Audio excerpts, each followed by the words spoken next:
just got out of the mechanism that has ran your life. For the past few months, you've been in and out of this robot that you don't even know if it's alive or not. You've seen all the people you care about get hurt and even die. The girl you might like constantly insults you. You haven't seen your father for months. And as soon as he compliments you once in your entire life, he immediately insults you again. You chase after that feeling, that compliment, that sign of love. And it never comes again. It's a constant chase for you. You want it. Your caretaker grooms you, though you're unsure if it's intentional or not.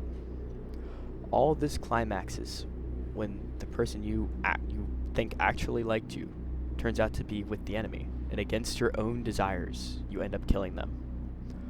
All this trauma builds with you committing the very thing the higher-ups manipulated you into doing. This is the case we the audience find Shinji Ikari in the series Evangelion. Shinji spends his entire life wanting to be loved and never gets it.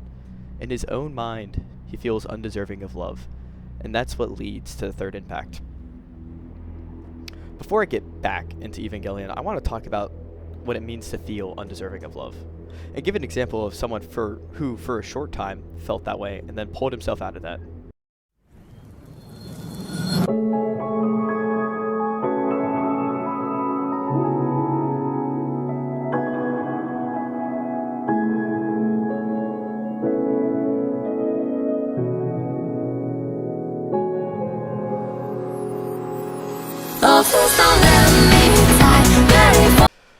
ReZero is one of my favorite anime of all time. Not only in the genre of isekai, but just in total.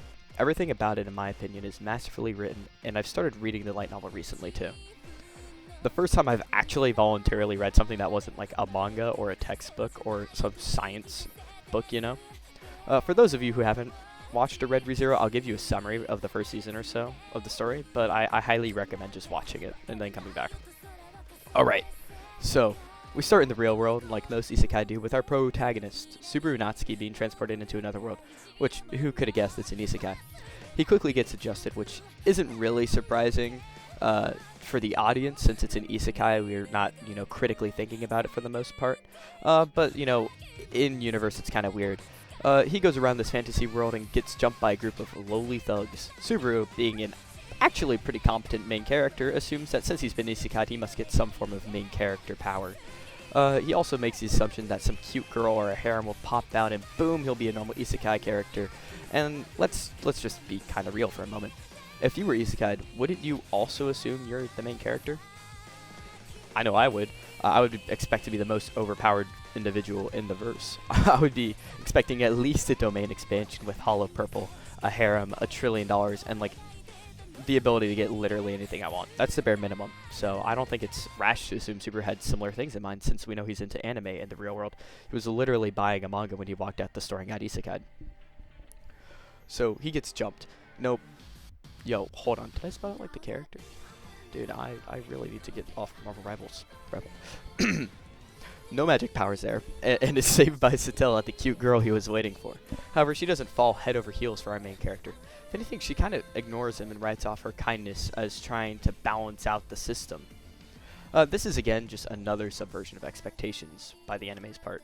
Subaru is still expecting the traditional isekai life. He didn't get his powers then, but he might get them later. And he's like, oh, this cute girl, this is the start of my harem, and stuff like that. The lust if route. By this subversion, Subaru is yet again getting told that things aren't going to go this way, but he just kind of ignores it. Toyota, though, in this otaku state, still wants to go and help Satella. She's looking for insignia, which we, as the audience, don't quite know the importance of yet. And so, long story short, in total, oh my god. Toyota, though, in this otaku state, still wants to go and help Satella. She's looking for insignia, which we don't really know the importance of yet. And so, long story short, is a total creep, flirting with her the entire time, not really hiding his total lack of knowledge, and fucking buys. Turns out the individual responsible for stealing her insignia has a kink for shredding bowels. Yikes. However, Mitsubishi has this neat ability that totally doesn't suck and isn't really plot relevant at all, called Return by Death, which I'll be shortening to RBD, where when he dies, he just goes back in time to a previous save point and boom, gets a retry. It's pretty much like respawning in most RPG style games like Diablo, Star Wars Jedi Survivor, Nier Automata. Upon respawning, Nissan is admittedly a little confused. I mean, he just came back from the dead, something that people don't usually do. And that's not all, though. He yells at Satilla, calling out her name, which actually was the name of the Witch of Envy the entire time. To my knowledge, this isn't explained why she said she was Satilla at first. There's some theories out there, but I don't personally know why. But that's not the half-elf lady's name. Her name's actually Amelia, and it's incredibly disrespectful to call a half-elf Satilla, and it's a low-key kind of racist, because she actually looks very similar to Satilla, was bullied her entire life, and turns out the world that Subaru spawns in, called Lugunica, really hates half-elves because of what Satilla did. Wait up! Satella! What in the world is wrong with you? Now listen, I don't know who you think you are, but don't ever call me by the name of the Witch of Envy. What were you thinking? After this, he tries to get the insignia on his own, dies again, returns by death, and on his next loop, he gets jumped by the same group of thugs again, but this OP guy named Reinhard Van Estrella just kind of pops in because he calls his name. And let's just put it this way, Reinhard is like absurdly overpowered. He has a divine protection where he won't mix up salt and sugar. Like, this guy, no joke, one of the most overpowered individuals in the verse. He could go blow to blow with their god character. But, you know, after all that, he finally gets out of this death loop with the help of Reinhard, returns Amelia's insignia, and goes to the mansion that sets up our next arc, which I'm going to pretty much just glaze over. Not super plot relevant. I mean, it's plot relevant to the story, but not to the point I'm trying to make. Basically, he gets acquainted with new characters like Ram and Rem, who Rem is the best girl in the show. Fight me. Betty, Roswald, and gets more acquainted with Amelia, too. By the way, if you didn't guess already, Amelia is the main love interest for Subaru Natsuki. Mildly important to the plot. So Subaru and the gang go to the capital of Lugunica to go to the Royal Selection event, which is where Amelia is trying to run for queen or something of the sorts. I don't remember what they call it exactly. And there things get ridiculously messy, and we get a really great look into Subaru's psychology. Subaru, to this point, has been pretty normal. A little creepy here and there, a little flirty in here and there, but, you know, not out of the normal. Pretty expected for someone who just got transported to a whole new world. This is where things really change, and we could see who Subaru, like, wants to be, I guess. And it's not a great guy. So Roswell tells Subaru explicitly not to get involved in the selection. From their point of view, this guy's an idiot. He doesn't know anything about this world, which, you know, if someone came into, you know, the United States not knowing about taxes, capitalism, and what, like, immigration is, I'd also assume they're pretty stupid and wouldn't want them getting involved in the election of our, like, president, you know? Makes sense. But, you know, upon this warning, Subaru immediately ignores it. Amelia is getting presented to the crown. People are flaming her because she's a half-elf, and they're scared because of what Satella did in the past. Well, Subaru immediately runs to her defense, and that backfires as he calls himself her knight. Now, to put this lightly, that is an insult to knights. And one Julius does not take that lightly. He challenges Subaru to a duel. Subaru says, "Yeah, I got this," and gets washed, gets cooked. It's not pretty for him. So Subaru's all broken, wrecked basically. And I'm going to kind of describe what happens here, and you tell me if you think he's a bad person. He thinks that Amelia is his property. He thinks that she's a thing to be owned. He says that she'd be nothing without him because he got her insignia back for the royal assignment. He says that she has an unrepayable debt to him. She ignores every warning, from the universe itself telling him that he's not that guy, to Roswell telling him that he's not involved, to Amelia saying that he should not fight Julius. And then, upon which Julius says that this is a disservice to his honor and still fights him, and none of that gets through his thick skull. If I were someone from the outside, I would very much assume that Subaru is a bad person. And I think, finally, upon Emilia saying, I'm going to leave because that's the best for you, Subaru also realizes this. And at this point, I think this might be the lowest. Never mind, I retract that statement. This is not the lowest Subaru gets. It's pretty darn low, though, and I think he realizes that he's undeserving of love in this instant. Or at least to him, he feels undeserving. So after all this, Emilia leaves. He's kind of left alone, shattered. The only person to stay is Rem, because Roswell tells her to. He goes to train with this guy named Wilhelm van Estrella, which, that sounds very similar to Reinhardt's name. Oh, they're related. He's his great-grandfather. And then the mansion that Emilia is at is attacked. He finds this out, goes to try and save her, gets killed, does that again, gets killed, does that again, gets killed. And at this point, he's like, oh, well, I need to go ahead and do something different. I'm just going to run away. So he goes to Rem, says, we should go, there's probably a small village out there, we go out there, we'll be safe. And Rem, being the certified goat, tells Subaru that's not how heroes act. Subaru's like, I'm not a hero, I'm a fraud, no one would love me. And she's like, but I do. Rem confesses her feelings, pulling Subaru out of this depressive state, telling her that he's her hero. And he doesn't reciprocate Rem's feelings, unfortunately. And that's a big thing in the show. But I feel like this is the moment where Subaru's like, wait a minute, I can be loved. I deserve love. So that's maybe one of the best moments in the entire show. So this also has a slight side effect of making him remember that he is alone. He's the alone person who can change the fate, because he can return my death. He's the only person that can do anything to change his fate.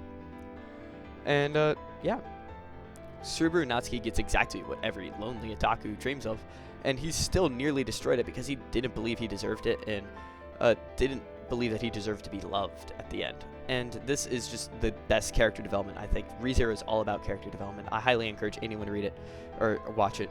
And he learns to not rely on others for love too, which is a general theme in Neon Genesis Evangelion is maybe one of the most complicated stories in all of fiction, in my humble opinion. In my AP English class, my teacher always talks about complicated characters, opinions, stories, and I feel like this anime is one of those things. So, my English teacher did at least one thing correctly. I'll give a pretty brief summary of Evangelion if you haven't seen it, but I really encourage you to watch it because my summary just won't give justice to the overall story. It's going to be very, very short. 9 minutes long. We open with a panorama around a dystopian flooded world. This, for the audience, really sets the stage. I remember thinking at this part 1 minute into the anime that it was about some sort of global warming situation or something, and it's not really. This flooding is caused by an apocalyptic event called the Second Impact, which you learn more about in the story. I'm not going to get too into it. After this, there's this massive creature-looking thingy, which we learn is called an angel. Our protagonist, Shinji Ikari, gets rescued by a lady named Misato, and she develops into a mother figure as the story progresses, but there's a lot of debate around her possibly grooming Shinji. In my opinion, I think she groomed him, but isn't actually a child predator, as being a predator requires having a specific interest in people that are not of age or are younger, and she just only goes after him as a coping mechanism. It's seen multiple times. She offers sex after a death in the series, and also kisses him in the end of Evangelion movie, alluding to if he succeeded that they will also have sex. So this part of the audio got copywritten. You get a fan dub. Moi, moi, moi, moi, moi. That's how grown-ups kiss. We'll do the rest when you get back, alright? Ah! Okay. After Misato rescues Shinji, he's brought to the Nerve headquarters, which is just this big organization meant to defeat the Angels. And he's shown a mech that he's supposed to pilot. His dad, Gendo, who he hasn't seen in around a decade, tells him to go and pilot it. He really doesn't want to, though. He refuses. He just met his dad for the first time in a decade, and is getting told to get in this possibly life-ending mech. What? And the only thing that brings him around from his deadbeat dad telling him to is Rei Ayanami being brought out. She, in the story, is very complicated as well. This story is filled with many complicated characters. And in this state, she's really, really beat up. Just take a look at her. It's not great. And this is what brings Shinji around. He's like, okay, I'll just go ahead and pilot the Eva. And so he pilots it, defeats the angel, and that's kind of the general cycle for most of the anime. Basically, Shinji will be enjoying his life. An angel comes. He defeats it reluctantly after getting coaxed into going and fighting it. And then it's emotionally wrecked afterwards and decides he's going to quit piloting the Eva, and that just repeats. There is a sort of half exception, though, with all these episodes, though. Basically, they follow that general plot, but they do things differently each time, so you don't notice the repetition as much. For example, in episode 16, Splitting of the Breast, Shinji's actually confident for once in himself. Great difference from how he usually is. He's bragging to Asuka, a different character, that he's a better pilot because his sync rates are higher and he defeats all the angels. And Asuka doesn't take this lightly. And when the next angel attacks, they're bickering and one-upping each other the entire time. This turns very bad for Shinji, though, when he's swallowed by a black goop and gets transported into the angel. This angel is trying to learn how humans think so it can replicate them better, but from Shinji's perspective, he's just sinking into an endless void inside the Eva. And so he shuts off the visual feed so he can prioritize the life support systems, and he just sits there in the LCL fluid, just kind of existing and reflecting. After 12 hours straight and his life support's about to end up, the Eva eventually just consumes Shinji Ikari, and he's bonded to the Evangelion, and is basically non-existent inside the plug. This causes a lot of trouble, though, because Misato doesn't want Shinji to be dead, and after a month, the Evangelion basically just spits him out the front. There's a lot of symbols involved in that, where they talk about how it's very similar to a mother giving birth, which, hint, there's stuff there. And I don't want to spoil too much of the story if you haven't watched it, but there's a lot of stuff about it. See how vastly different this cycle of it is compared to the first one? It's kind of loosely following the same script, but very differently, and develops Shinji as a different character. And this kind of adds on to Shinji feeling like he's undeserving of love.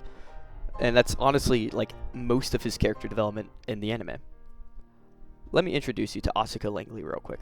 She's an Evangelion pilot. She has a huge attitude, a very shallow ego, and relates all of her worth as to being an Eva pilot. If it weren't for that, she'd feel like she was worthless. She does, however, have feelings for Shinji outside of that, but hides them under insults. Shinji, like most men, can't take a hint and just writes it off. This is a huge plot point in Evangelion that most people miss until the end of Evangelion for some reasons. Shinji also likes Asuka back, I think, or he likes Rei, maybe Misato, maybe Garuro. I can't say his name. It's, to be honest, Shinji is a very complicated character, a mess, and can be interpreted in about a million different ways. There's no correct way to interpret him. I lean to him liking Asuka due to the fact that he and her were the only people to reject human instrumentality in the end of Evangelion movie, and their interaction after that.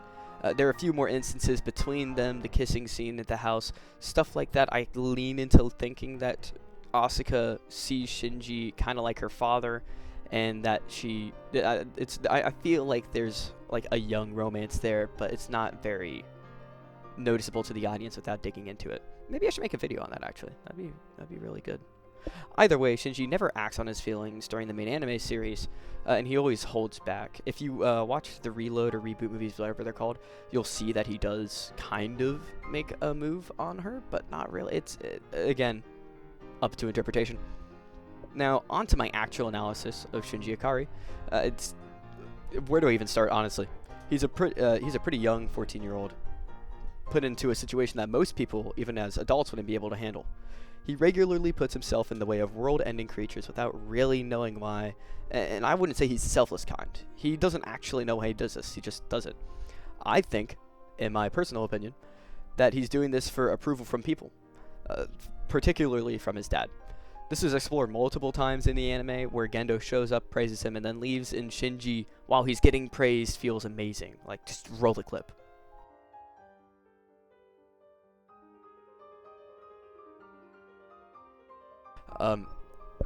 But the first time he does this is really emphasized in the anime. You can see how well Shinji takes this, and then he's chasing for it afterwards. He's been neglected almost his entire life, not receiving nearly any attention.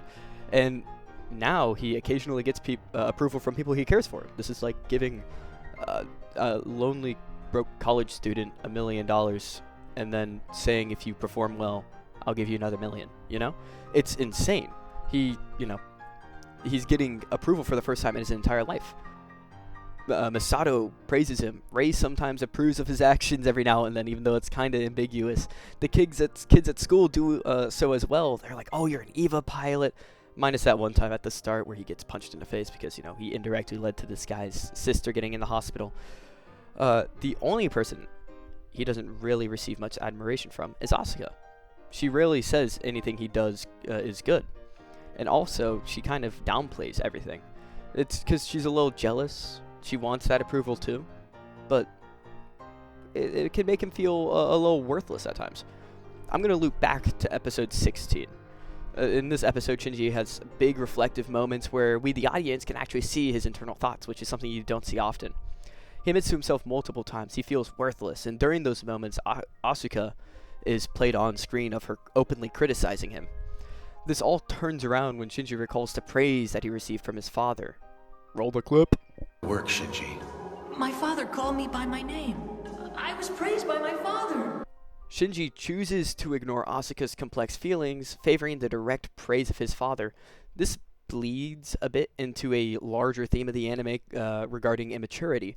Shinji is 14. He doesn't have the emotional intelligence to understand what Asuka is going through and what Asuka is saying. And he chooses the comfort that Gendo provides.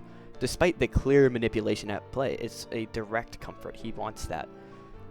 Somewhere inside of Shinji's mind, he has feelings for Asuka. But he doesn't know how to act on these. And this leads to Shinji feeling attracted around Asuka, but not knowing how to process these emotions at all. Shinji decides to not pursue Asuka because he feels as though he isn't deserving of the love that she would give. And this indirectly leads to the third impact.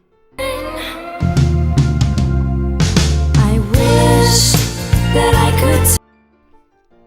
There's a strange sense of naivety to these stories, right?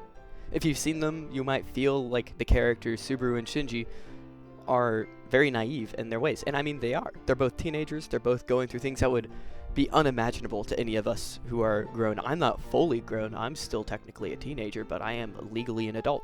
And even this would ruin me. I wouldn't be able to pilot an EVA or stay mentally stable after dying multiple times like Subaru. But I think these flaws the creators gave to them make the characters feel so much more real and so much more in depth. They truly do feel like naive teenagers processing these moments, and it's really noticeable in their interactions with these other characters. Subaru doesn't see how other people perceive him for most of the story, and Shinji cares too much about how other people perceive him, yet they both end up in the same experience where they feel undeserving of care or love after experiencing a great loss, like many people do. On a personal note, I think Shinji is one of the most relatable characters in fiction. I'm not entirely sure if that's a good thing or not, but he definitely feels relatable to me.